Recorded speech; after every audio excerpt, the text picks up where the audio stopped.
One's life does not consist of possessions.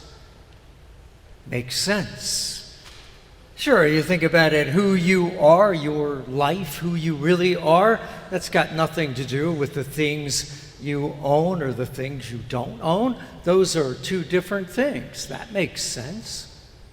And indeed, you can pick this train of thought up in the other readings. In the first reading, that's from the book of Ecclesiastes. I don't know if you've ever heard of it or read it. It's an interesting book in the Old Testament. The writer is trying to answer the question, what is the purpose of life? And in this passage you heard, he's trying to he dismisses the idea that the purpose of life is to acquire a whole lot of things.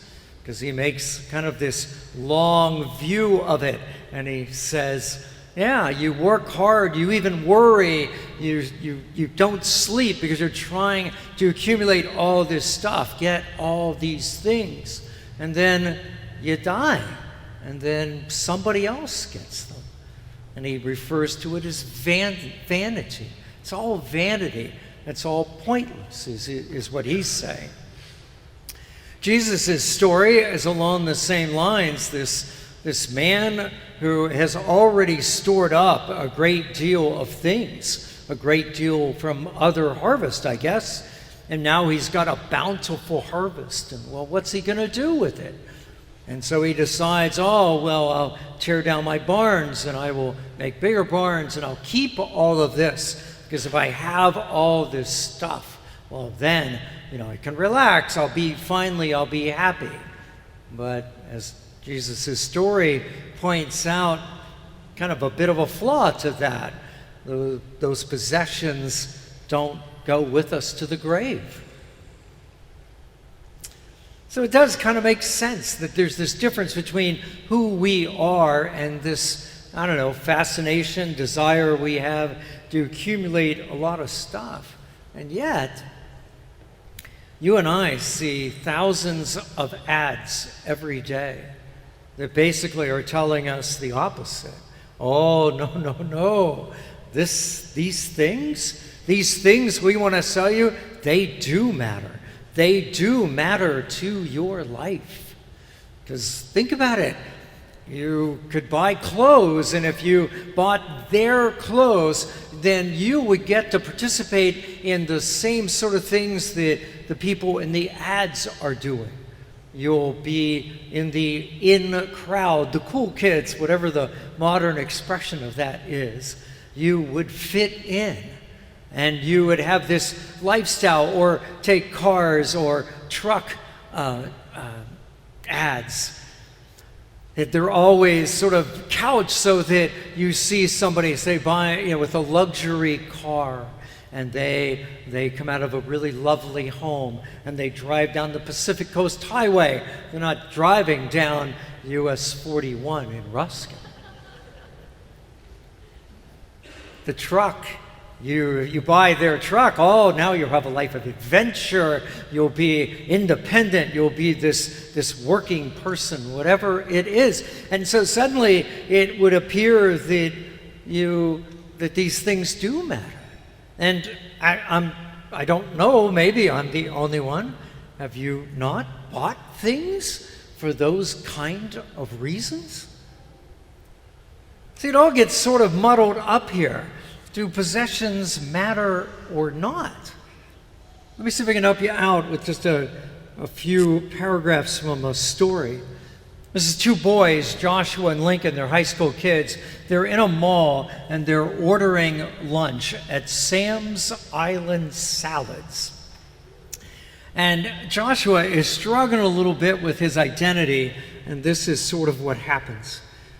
Joshua's attention suddenly shifted to the bamboo poles and palm branches that created the roof of Sam's Island Salads. Fake, he thought. Never noticed that before. Not a surprise, of course. It is a bit silly, Joshua said to no one in particular. I wonder if it matters. What? Asked Lincoln, who paused his menu deliberations to look over at Joshua. Oh, sorry, I was just thinking out loud. Okay, about what?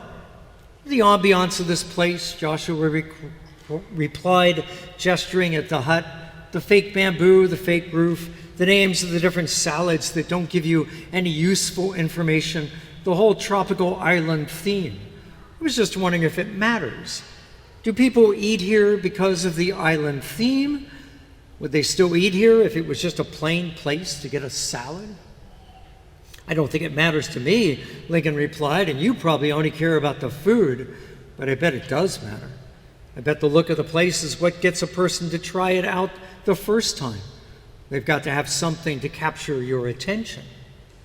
Makes sense, Joshua said, clearly thinking through Lincoln's observation. Still seems a bit silly. Lincoln turned back to the menu boards. Joshua kept thinking. Got to have something to capture your attention. Is that what my looks and my clothes do? Would girls react to me the same way if I did not look good? Sam's is going to make a good salad regardless of the theme. I'm the same person regardless of my looks. But that means, what can I get you? Said the Sam's worker. Joshua starts to get a sense that there's a difference between who he really is and who he pretends to be. In reality, Joshua is a bit introverted and he's thoughtful and he cares a lot about other people, but he projects something different. He projects this very outgoing, sort of, dynamic personality. He's working really hard to be popular, and indeed, if you read the story, you find out that he is the most popular guy in the whole school. But it is a bit of an act, and he's starting to figure that out in this incident. Thomas Merton, a spiritual writer back in the 1950s, he talked about this, and he said that you and I, we all have a true self, the person that God made us to be, and then we have this false self, the person that we project to everyone else, partly because we're not sure anybody's going to like who we really are, and so we have to project something else, something better, we think. Often we are convinced that our true self isn't very good, that the thing we project, that's the better. And as some of the adults might be sensitive enough to know, you got to be really careful, because as you get older, it's really easy to think that the person you project to others is your true self, and it is probably not. And the reason this true self, false self things matters, because it explains the possession thing. When Jesus says, hey, your possessions have nothing to do with your life, he's absolutely right, because he's talking about your true self, the person you are made to be. Possessions have nothing to do with that person. Nothing you buy is ever going to change that. It's not going to make it better, not going to make it worse. But our false selves, oh, that's a different matter. The stuff you and I buy, the stuff we want, all of that is just sort of, if you will, props for our act. I need this. I've got to look the right way. That's what Joshua was always trying to do. I got to look the right way. I got to say the right lines. As the story goes on, he talks about himself as going on stage. When he gets to school, he goes from the quiet of his car and he steps on stage to be the person, to play the role that everybody expects of him. And so you can appreciate that what we have gotten to is perhaps one of the most difficult and yet important questions you'll ever ask of yourself. Who am I?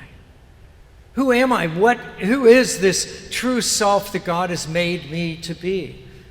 Merton thought that it was the work of a lifetime, the work of your spiritual lifetime, that you would start to figure out the difference and you would slowly discard things of your false self so that more and more your true self and your false self would become more aligned, so that in the end, hopefully, you would be your true self. You thought that was a way to think of purgatory, that if you did not finish that task in this life, which most of us probably won't, that you could finish it in this place of purgatory. You could finally get rid of all that fake stuff, finally be the person that you wanted to, that God made you to be, and that was that person that would then be united with God in heaven. I don't know how you're hearing this, but I can tell you from a bit of a lifetime of struggling with this matters. You need to give this some thought, and any time you get a chance to notice, I just got back to my room, and I lay down and I'm like relaxed, and suddenly I feel like I've gotten off stage. Well, you've spent some time living out your false self. It's worth giving that up. God made you to be an amazing person, and God loves that person, and God would love to have that person be the person that you show to others.